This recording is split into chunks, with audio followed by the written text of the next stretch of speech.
Seeing this submarine gets me thinking about what life must be like for Greenland sharks, living at extreme depth under immense water pressure.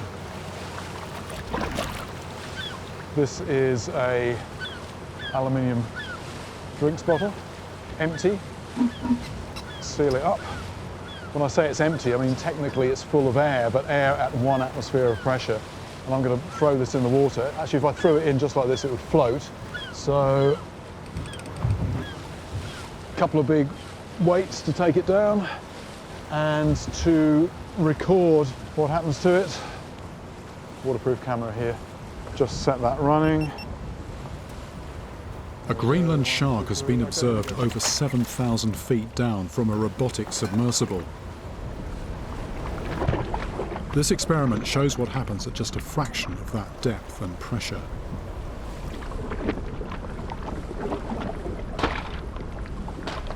That's actually 100 feet. I'm going to stop it there and bring it up. There's the camera, and there we go. This is a metal object that's been crushed at 100 feet. The Greenland shark in this field lived down at 1,500 feet, so where the pressure is actually 15 times what did that. As a land animal who occasionally splashes around in the shallows, it's just very hard to imagine what it's like living in a world without light, with just such immense pressure. I want to investigate whether the sound of the Laconia's boilers exploding underwater could have brought in sharks from a distance. My plan is to do this using an underwater speaker. Once we're far enough away from the island reef, we'll stop the boat's engines and I'll continue silently by kayak.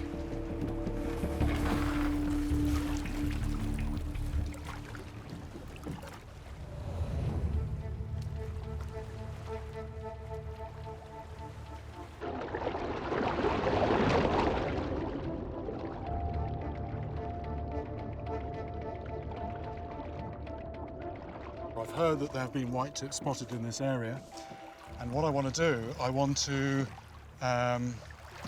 just put some pure sound in the water. I don't want any scent, I don't want any visual stimulus, just sound, and see if anything actually responds to that. I've got all the equipment on board, and I'll just leave the main boat a little bit further behind, then I'll get the speaker in the water.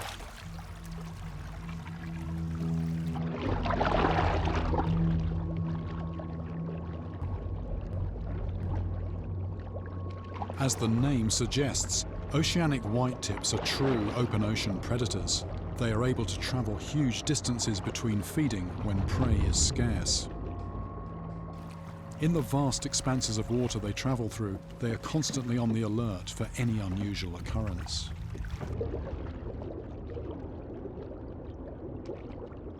I'm going to test whether sound in the water can bring sharks in to investigate the source.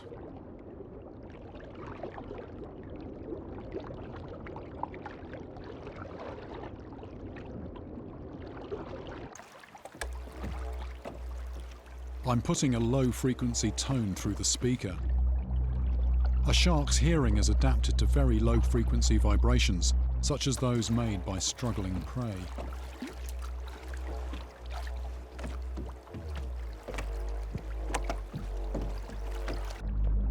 The sound from this speaker has an underwater range of around 800 feet, spreading out in 3 dimensions. That equates to over 80 million cubic feet of water.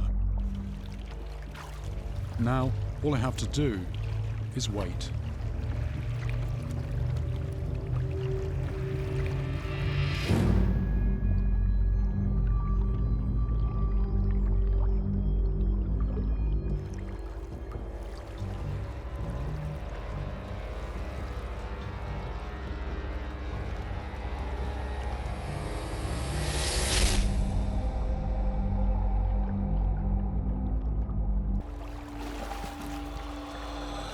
Fin just broke the surface right here, right here, right here.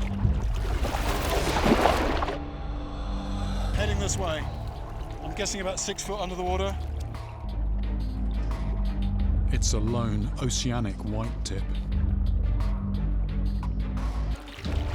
And it's coming in.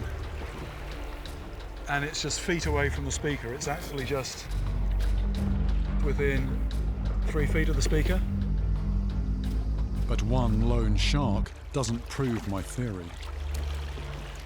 One here. Fin out of the water. Right, there was just one. I think, you know, there's at least 2 now.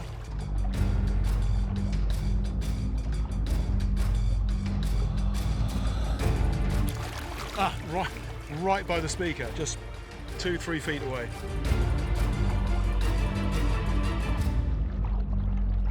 I think if I was actually in the water, that would be very ominous to see that. I mean, I'm safely, or relatively safely, clear of the water at the moment, but these sharks are definitely interested. That is going very fast. Whatever has taken the bait down on the bottom has really taken off. Oh, here we go. It's got something like a tail banging the line. It doesn't feel like anything I've ever hooked before. A mystery beast. But it's been really steaming off, taking line. It's a very strong fish. I mean, that is a very strong animal. Very strong animal.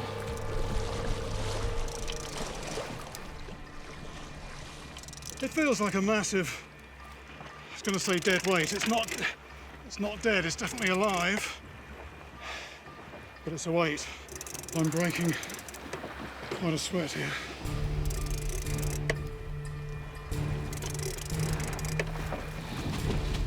I'm not really gaining anything at the moment.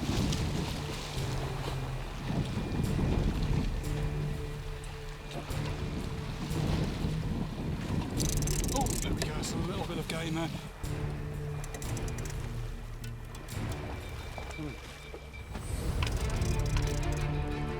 I winch it in, turn by painful turn.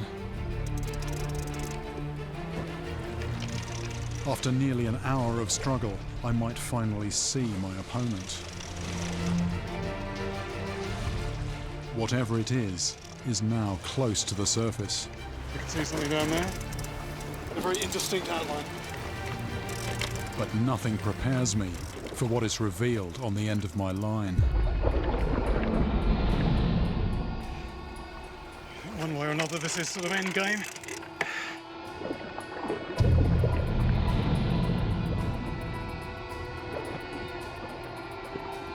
There's the fish. There it is. What I've raised from the deep twists and turns on the line. It's like nothing I've ever seen before. What is that?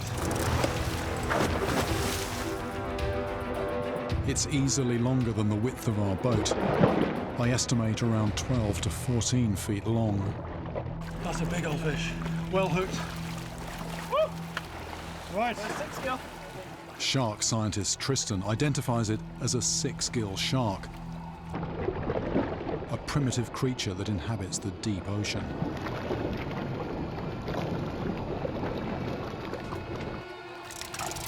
Here we go.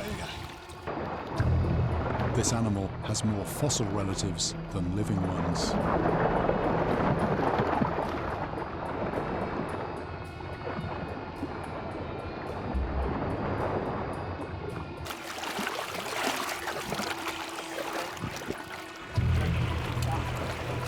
This is an absolute beast. An absolute beast. It's an incredible opportunity for Tristan. A deep-sea giant like this has never been tagged here before, and the information we might gain could be vital to my investigation. But we only have a short time to get a tag in. Quick. Yes. See that? Fantastic. Tristan has to rope the tail to get some degree of control. Then he can insert the tag into its dorsal fin. Do you want those? Yeah, that's it.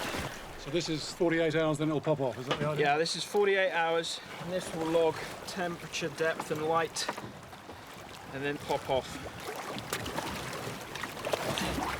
That's in? Yeah. Fantastic.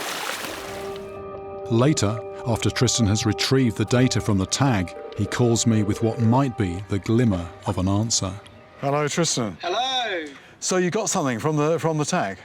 it popped up? Yeah, so what's pretty exciting is we now know kind of what the sixth gill was doing across that period. And what's cool is that they make this what's called a diel vertical migration. So they travel down to the depths during the day and up in the water column during the night. It seems to be the light, so when it hits dusk and dawn, that's when they make these migrations up and down. And they're all probably just tracking prey, squid and things like that. But horizontally, we saw no movement whatsoever. So they're moving a lot, but it's moving purely in the up and down direction. The only thing is, despite all this amazing technology we've been using, the one thing that it can't tell us is whether six-gill sharks would actually feed on humans. Dr. Ning from Chulalongkorn University in Bangkok is one of the few people trying to study this animal. Our first task is to collect some water from the bottom of the river, some 30 feet down. One thing I want to know is whether this ray is a true river fish living in pure fresh water. Oh, that's on the bottom. We're only 6 or 7 miles from the sea here, so I'd expect the river to be quite salty. In my mind, this puts a question mark over claims that the giant stingray is a true freshwater fish. Now then, this is the moment of truth. You haven't looked at it. If this were pure seawater, the salt meter would give me a reading of 30, with brackish water at around 15. So that is right on zero, which I'm actually quite surprised by, because it's very obviously tidal here. I had my doubts about whether this thing is a truly freshwater animal. I think that is something that still requires a bit of unpacking, perhaps, but it is certainly capable of living in water that is absolutely fresh. There's no trace of seawater at this point at the moment. So, in theory, they could be even further up these rivers. While I'm here, I also want to find out more about the stingray's lair. This stretch of water is less than half a mile from where I hooked the monster that broke my rod. Look at that. That's what's on the bottom here. Thick mud is going to give my quarry a big advantage. They're going to get a very good seal and very good suction. I now understand why I had such a battle to pull up this animal. Just imagine that's the stingray. I mean, that actually weighs nothing at the moment. I can lift that easily. And just getting a little bit under the mud. There we go. And I can lift that. Look at that. Ah. So, if that stingray gets the edges of its wings under the mud, I'm not just trying to lift the stingray, I'm trying to lift the whole bottom of the river. There are plenty of eels here, but nothing over 3 feet long. Leaving legends aside, I wonder if science can shed any light on the question of size. Just how big, in theory, could this animal grow?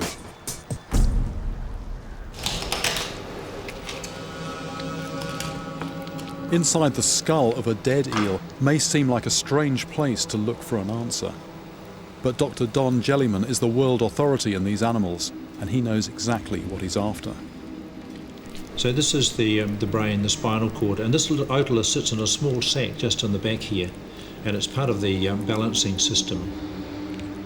So that's what we're after, Jeremy. That little bone there holds the key to a lot of the life history of the eel, its age, its growth rate. Once magnified, this tiny ear bone reveals the growth history of the fish. So is that the same sort of principle as counting the rings on a tree, something like that? It is. Yeah. It's exactly the same. A 2 to 3 foot eel can be 30 years old. But amazingly, this is just a youngster. What's the oldest they might be, do you think? Any conjectures? Well, the oldest that I've aged is 105 years old. And from that lake, the average age at which the females migrated was 93 years. It's extraordinary, isn't it? One thing I've been thinking about is this mention in Captain Cook's journals about he was told about something that was snake-like and 8 feet long. Would one of these be capable of growing to 8 feet, do you think, in ideal conditions? Yes, it's quite likely in the wild that they would have grown to a very, very large size like that. Wow, so I wouldn't dismiss that. So that could be a reliable report. And at that length, how much is that going to weigh, roughly? Yeah, well over 100 pounds at that stage. Right. Yeah. Gosh. Yes, that's a big fish. Yeah? It's a seriously big fish. So that Captain Cook report, it could have been one of these? It could well have been. It might be of interest just to have a look inside it. So we'll just do a run up through here. So, oh, there is something in here. That's the stomach, is it? That's the stomach that's there. Quite full, isn't it? Just take a peek. I'm rather interested to know what this has got in it. With toxic blood oozing out of the eel's body, I'm careful to wash my hands. So, aha. Is that another eel? It's another eel. Yes. Cool. It's well digested. Yeah. Yeah, so they can be quite cannibalistic. They're just well adapted to taking those opportunities as they arise. If there's tucker there, they're into it. What else could be down there that could be even fiercer, even more carnivorous than the flesh-eating piranha?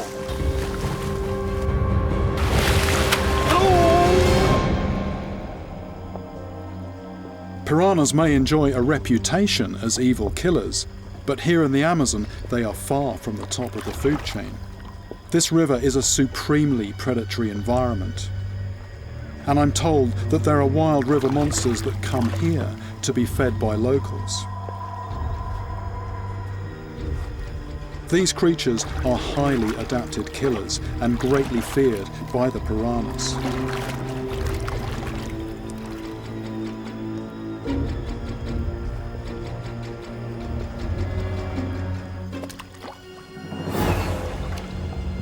And once again, I'm the guinea pig that is entering the water to meet them.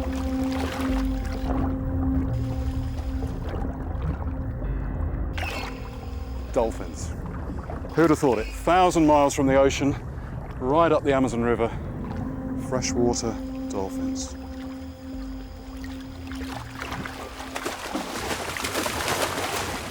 And these guys, I mean, they're having fun now, but my goodness, they've also got a dark side.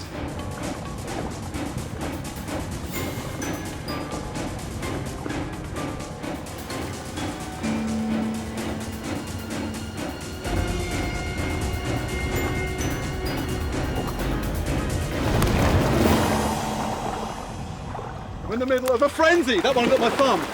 That one got my thumb. Oh dear. Hey!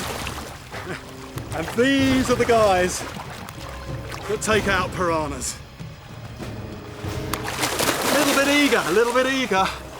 The jaw, very, very long and elongated, full of teeth, just perfect for grabbing fish. Wow! They've also got this really strange bulging head, and that's actually an echolocation organ. A lot of these waters in the Amazon are very murky, and they can't see their prey, but even in that situation, they can find and kill their prey using sonar.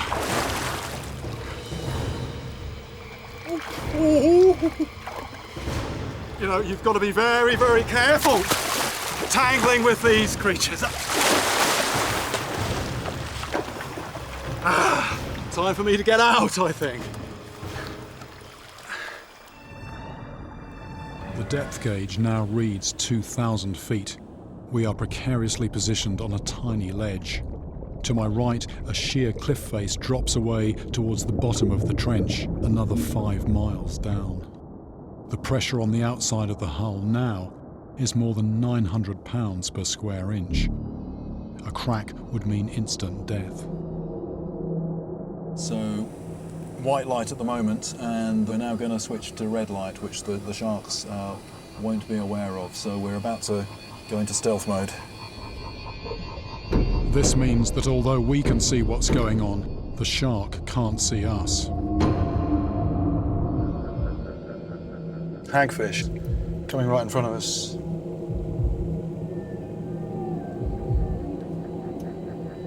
So we've got a hagfish that's come in here, and that's starting to feed quite actively.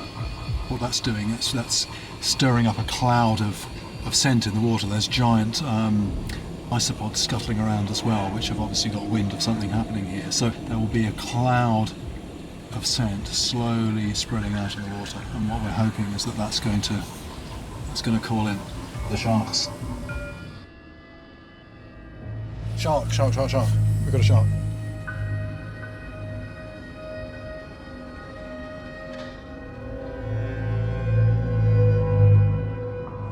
very faint, almost ghost-like, just drifting left to right, just on the edge of visibility.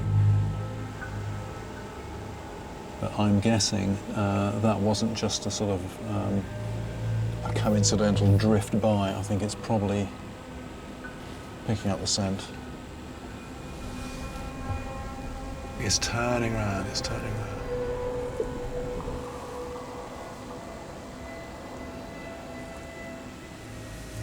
One, two, three, four, five, six skill shark. Wow. That's a big animal. Big animal. I have to remind myself that although I can see it, the shark can't register red light, so it cannot see me or the bait. Oh, here it comes right over my head. And since we're not making any sound, it has found us using its sense of scent. It's nice and gone now.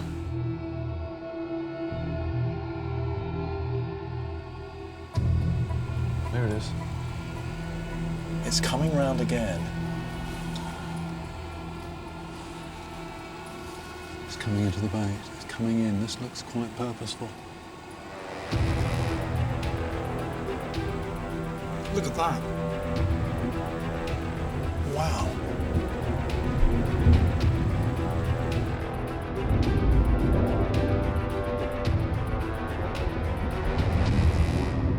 That is a feeding shark. That's what a feeding shark looks like.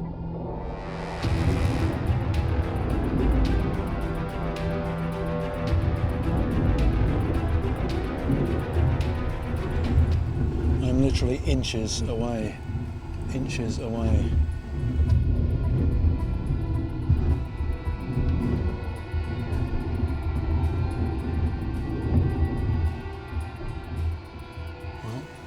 Fair to say it's got the taste for the bait.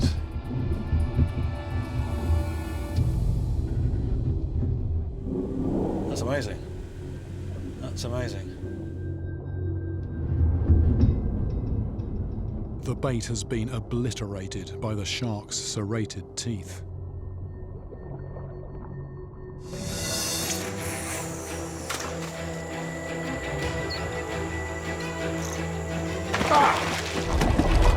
Almost immediately, my change in tactics is rewarded.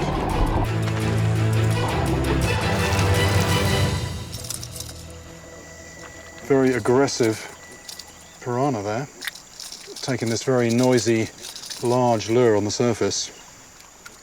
It's a perfect opportunity for an experiment. Right. I'm just going to see if we can demonstrate how sharp those teeth are. This is 300-pound breaking strain Kevlar, the same material used to make bulletproof vests. Just get some in here.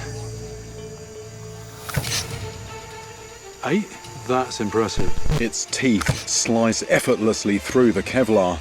But what about woven steel? Huh. It's a sobering reminder of the flesh-slicing potential of these prolific predators. On those rare occasions when piranhas do attack, it's death by 1,000 cuts. What I really want to see is the moment when the Wels gets to strike its prey. It isn't going to be easy. This is something that very, very few people get to see. But I do have a few ideas about what I can use to tempt the fish in.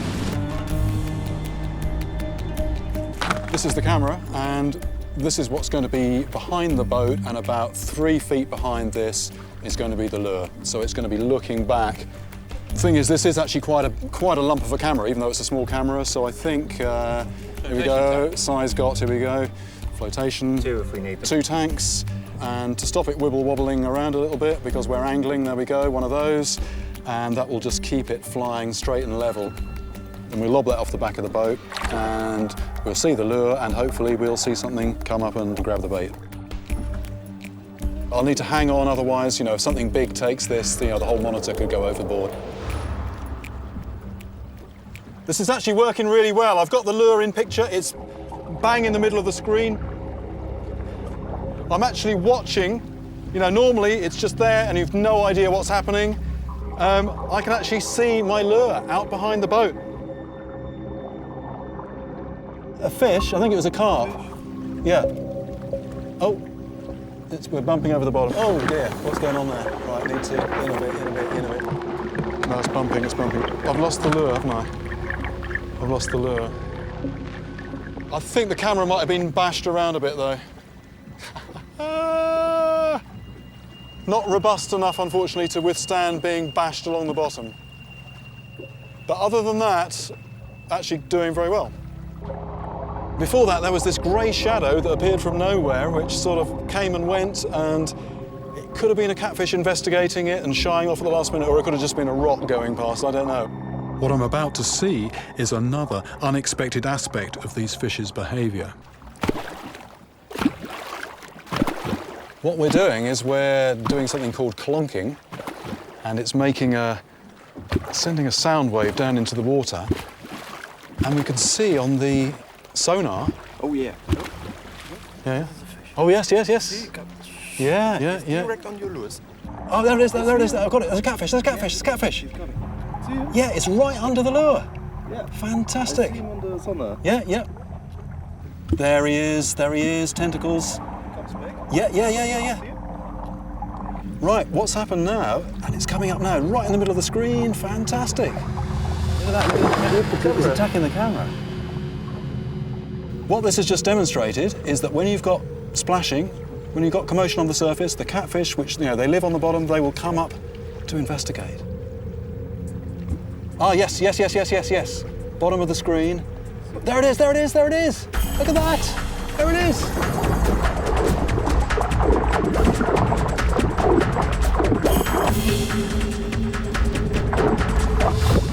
Oh, he's come off.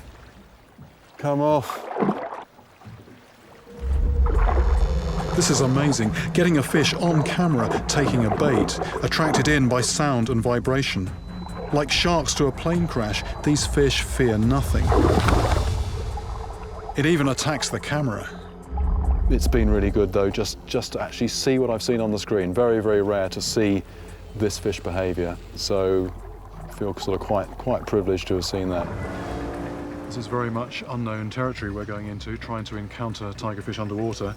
Because time is short, what I'm doing, I'm effectively going to chum the water with some of the tigerfish's normal diet, small fish. So I've got a few handfuls of this, and I'm going to throw that into the water and see how they respond. And I'll be in the water with them. I've no idea how chumming the water will affect the tigerfish, but I'm hoping they're still here. If they do turn nasty, I'm ready to run for the boat.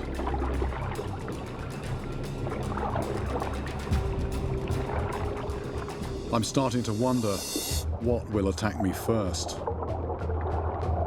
Amazingly close to some tigerfish. But almost as soon as I see them, they're gone. I'm just looking at the water temperature.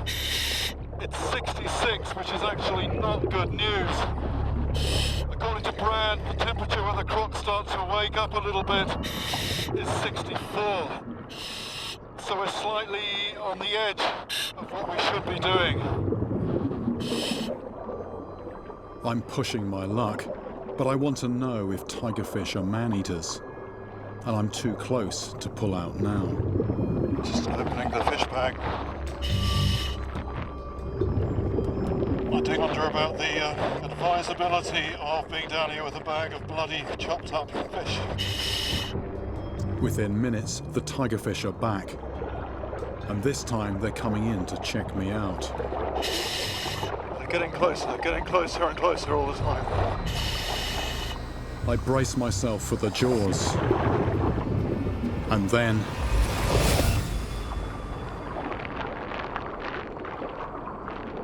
nothing.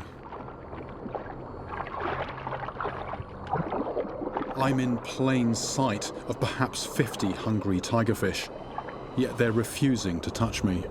This is really quite incredible. They're so bold underwater, coming so close. It really shows that hunger overrides all other emotions. In theory, I'm an easy meal, but the fish seem more curious than murderous.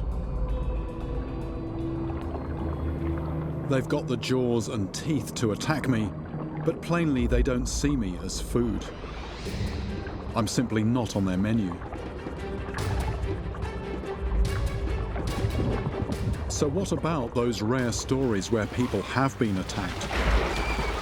The victims of the overturned boat and the migrant workers mauled in the river. So in other conditions, could tigerfish take down a person? The answer may lie in the river itself. My experiment tells me that as long as tigerfish can clearly see what they're dealing with, we're safe. But visibility is rarely so good. Imagine more cloudy water conditions when they can't make out an entire human shape, just disembodied hands or feet flashing through the water in front of them.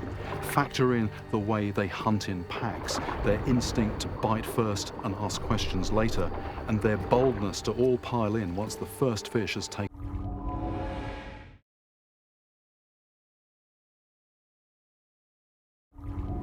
But not all living creatures were able to escape the radiation.